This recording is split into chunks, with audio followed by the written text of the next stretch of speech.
Europe 1, la France bouge. La pépite. La pépite avec vous, Pauline Richard. Vous avez cofondé Sésame en 2018. C'était quand même assez précurseur parce qu'en 2018, on n'était pas autant dans cet état d'esprit de... Oui, il n'y avait pas eu le Covid. Alors, il n'y avait pas eu le Covid. Et de colis, de livraison non-stop. On avait quand même déjà un bon flux de colis, moindre qu'aujourd'hui.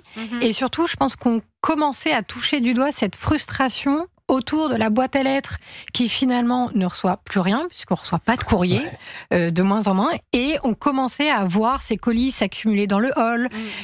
On n'était pas encore sur des problèmes tant que ça de sécurité, etc., mais c'était un problème qui commençait à être visible. Comment vous avez eu cette inspiration ? On va revenir un petit peu sur votre parcours, Pauline.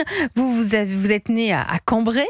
Vous avez fait des études de finance. Vous avez travaillé dans des startups, toujours dans cet univers-là. Exactement. J'ai toujours travaillé dans l'innovation. J'ai fait même dans un fonds d'investissement. Exactement, que ça soit en start-up, en fonds d'investissement.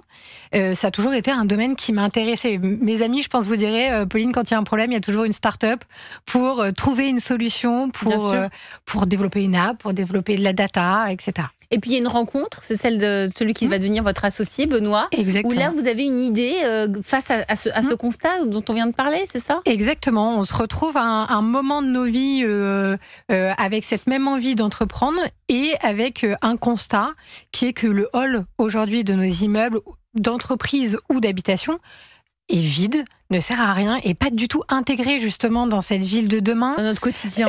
Exactement, on y passe, c'est juste un lieu de passage. Alors qu'il a eu vocation à grandir. On est passé de halls tout petits à des halls très grands, puis de nouveau tout petits. La preuve qu'en fait, on ne sait pas tellement quoi en faire de ce hall d'entrée. Et donc, ça a été de se dire, mais qu'est-ce qu'on peut venir apporter dans ce hall qui fasse un lien surtout dans avec ces endroits où il y a si peu d'espace, on va utiliser cet espace pour en faire un lien. Bien, vous allez pitcher, c'est très intéressant, ça s'appelle Sésame. On vous écoute pendant 1 minute, Pauline. Super. C'est à vous. Donc Sésame, c'est une boîte à colis connectée, installable dans les immeubles habitations et entreprises, et qui va garantir aux occupants de pouvoir recevoir et envoyer l'intégralité de leurs colis. Concrètement, le principe est très simple. On va pouvoir automatiser la réception des colis, tout transporteur. Donc, qui dit automatisé dit baisse des coûts, baisse aussi des échecs de livraison et donc de la pollution qui est entraînée par ces échecs de livraison. Et derrière, pourquoi je disais plus tout à l'heure, c'est qu'on va venir aussi répondre à des nouveaux besoins de consommation. Donc, on met en place une marketplace avec les commerçants de proximité pour que eux aussi puissent livrer leurs produits et leurs services directement dans le hall de l'immeuble. Et on a également toute une plateforme de partage et du don d'objets au sein d'un immeuble, que ça soit de bureaux ou de résidentiel.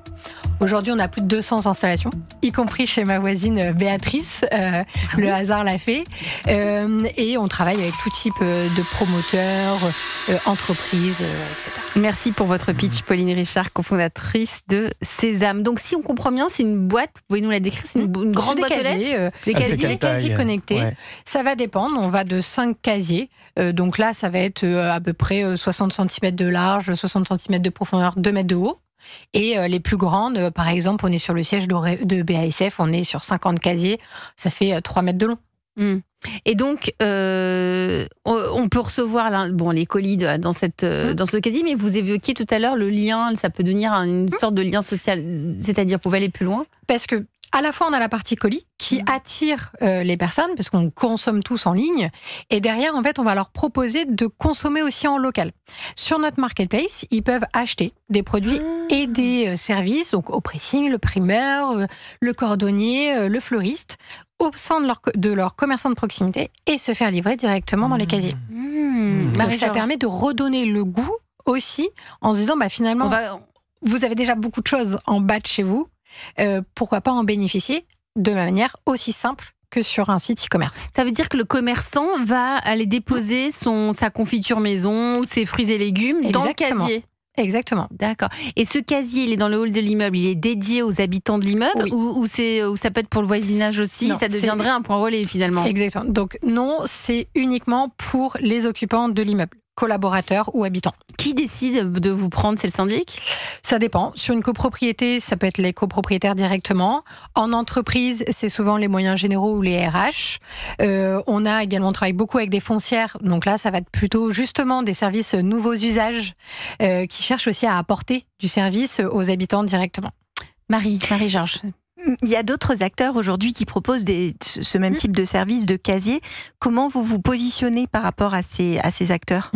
Je pense qu'aujourd'hui, nous, notre grande force, c'est à la fois d'être complètement autonome et indépendant de tout transporteur. On est compatible avec toutes les filiales de La Poste, TNT, DHL, FedEx, peu importe. Donc sur cette partie colis, on va vraiment pouvoir gérer réception-envoi de manière automatisée, 100% des colis, 100% des transporteurs. Et surtout, c'est de venir agréger finalement tous les usages liés à notre consommation. On parle du colis parce qu'on commande en ligne, mais le local également avec ce lien avec les commerçants de proximité, mais aussi tout ce qui est partage. Par exemple, on est installé dans pas mal chez des acteurs de co-living. On va retrouver du matériel de bricolage, des appareils d'électroménager. En entreprise, on va retrouver des clés de véhicules partagées. Parce que finalement, c'est ça aussi nos nouveaux modes de consommation. C'est pas forcément d'acheter de manière individualisée tous nos équipements. Et donc, on va pouvoir venir greffer ces usages, ce que ne font pas généralement les autres marques de casiers. Et qui paye l'installation des casiers et qui paye le service? Ça va dépendre, soit le propriétaire, soit le locataire de l'immeuble.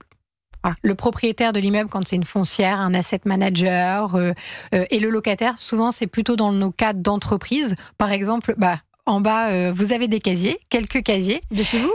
Non, mais ça vaudrait le coup de les changer. Ils sont pas bien? Ce que vous avez, mais je ne sais pas, vous les avez déjà utilisés? Pas du tout. Voilà. C'est ça. J'étais en train de me dire, je ne savais même pas qu'on avait des casiers dans le hall. Moi non plus.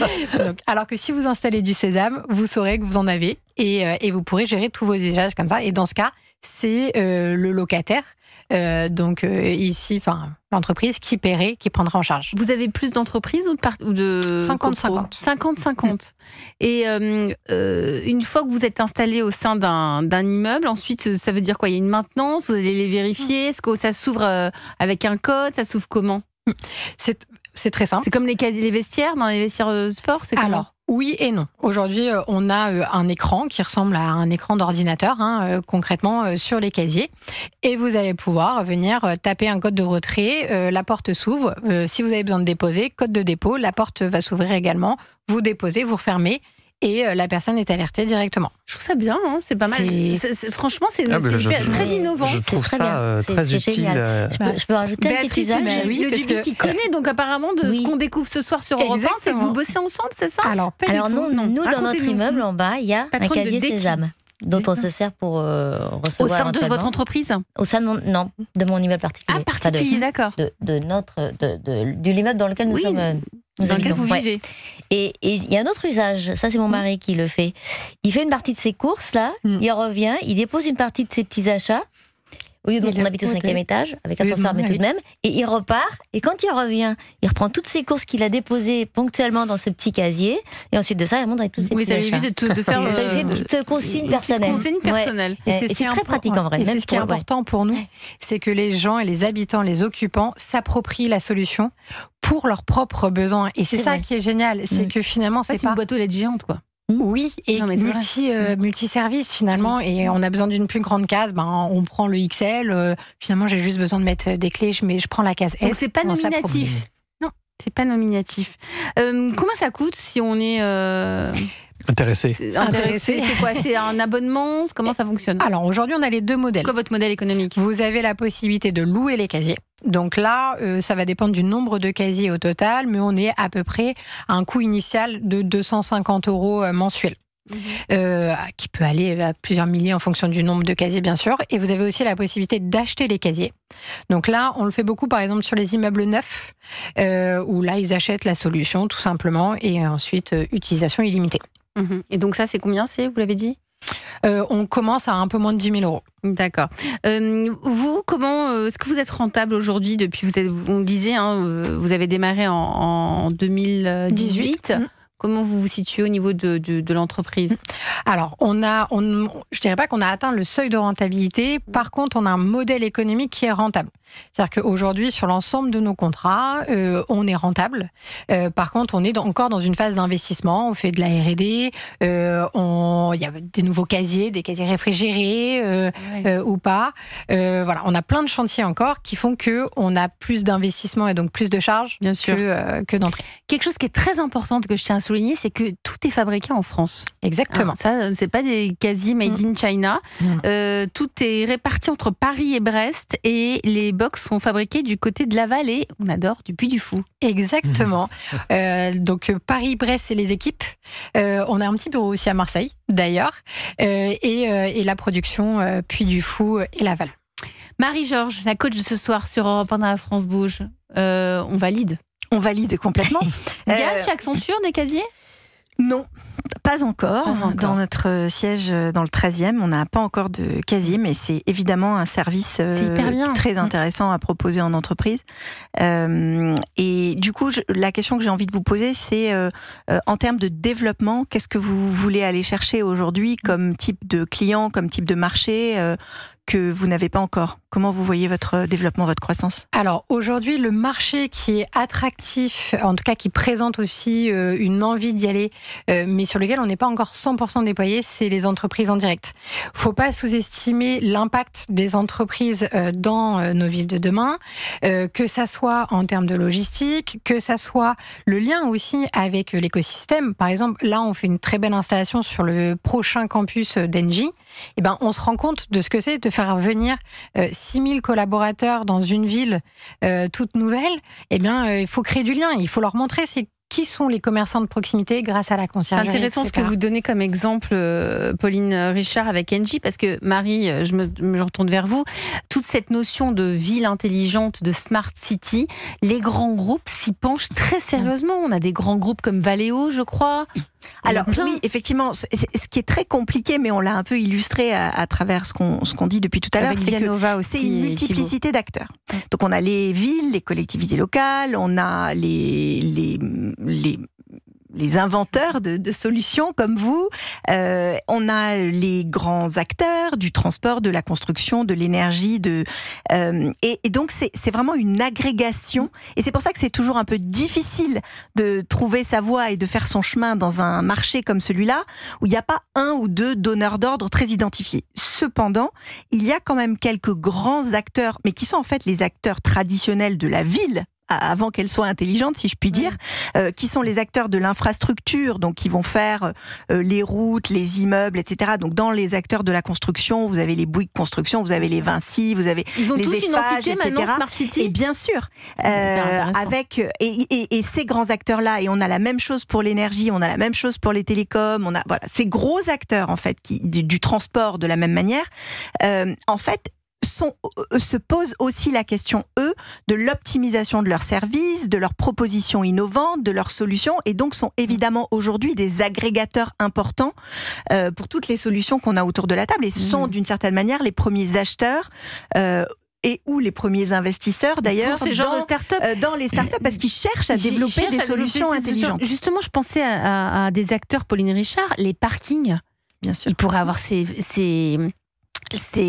casiers dans des parkings. Vous avez des deals à faire avec des grands groupes. On n'est pas ouvert, on n'est pas un point relais. Donc on est à destination d'une population. Pourquoi pas? Pourquoi pas, par exemple, aussi, même pour les abonnés, tout simplement, du parking, c'est vrai. Il y en a qui garent leur voiture et ensuite ils rentrent chez eux parce que justement dans ces villes où on ne peut plus se garer, on est obligé d'avoir des parkings souterrains. Non, c'est une très bonne idée. À suivre attentivement. On est là pour ça, on brainstorm dans la France Bouge pour essayer de trouver des idées tous ensemble. Vous voulez qu'on cherche des idées, Thibaut Fèvre? On peut, oui. On va en chercher. On va brainstormer. La suite pour vous, Pauline, c'est quoi? Évidemment, c'est de croître. Il y a les investissements d'un côté, il y a aussi la croissance commerciale. Vous voyez comment dans 5 à 10 ans?